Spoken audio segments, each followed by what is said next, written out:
Assalamualaikum warahmatullahi wabarakatuh. Halo semuanya, perkenalkan nama saya Aulia Rizky. Saya merupakan seorang mahasiswi ilmu komunikasi.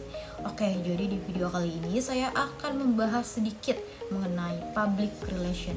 Mungkin sebagian dari kalian itu sudah mengenal, mengetahui dan bahkan familiar dengan public relation ataupun PR ini.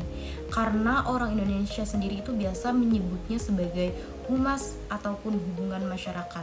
Seperti salah satu contohnya yaitu Wardah melalui program sosial pemberdayaan perempuan atau biasa dikenal dengan nama Wardah Inspiring Movement. Jadi sebenarnya public relation ataupun PR sendiri itu apa sih? Oke, jadi public relation ini yaitu adalah jembatan komunikasi antara perusahaan dan masyarakat.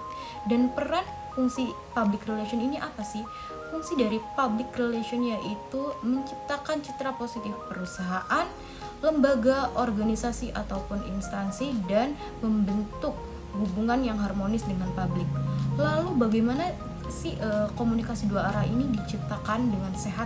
Nah, komunikasi dua arah ini bisa diciptakan dengan sehat dan baik itu karena perusahaan sendiri itu tidak hanya menyampaikan informasi kepada publik masyarakat, tetapi juga perusahaan sendiri menerima kritik, saran dan masukan dari masyarakat. Seperti menurut Denny Griswold, PR atau public relation adalah salah satu fungsi manajemen atau manajerial yang menilai sikap publik, opini publik, menunjukkan kebijaksanaan dan prosedur dari individu, lembaga, instansi, ataupun organisasi.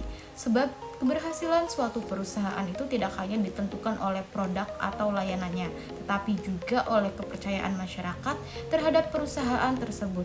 Karena itu, public relation berperan dalam menjaga hubungan yang baik dan menciptakan komunikasi yang positif dengan publik. Nah, dari sini kita dapat melihat bahwasanya peran dan fungsi public relation dalam sebuah perusahaan itu sangatlah penting ya teman-teman. Karena yang pertama yaitu menjadi penghubung antara organisasi dan perusahaan seperti stakeholder dan masyarakat publik yang berkepentingan. Yang kedua yaitu membantu menjaga reputasi positif perusahaan.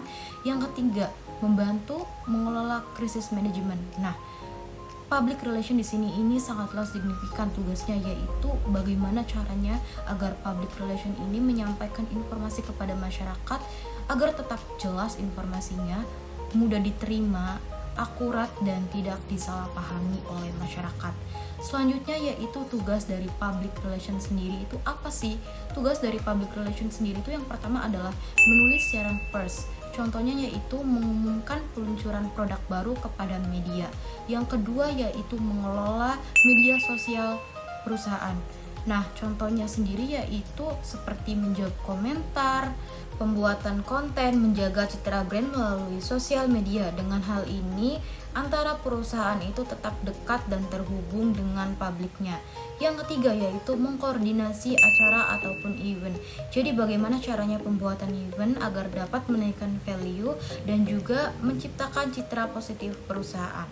Dan dapat disimpulkan dari sini bahwasanya public relation ataupun PR ini adalah jembatan komunikasi antara masyarakat dan perusahaan, yaitu menjaga reputasi positif, membangun hubungan yang baik dengan publik. Makanya public relation ini sangatlah penting bagi sebuah organisasi ataupun perusahaan. Mungkin segitu saja dari saya. Wassalamualaikum warahmatullahi wabarakatuh. Terima kasih, sampai jumpa.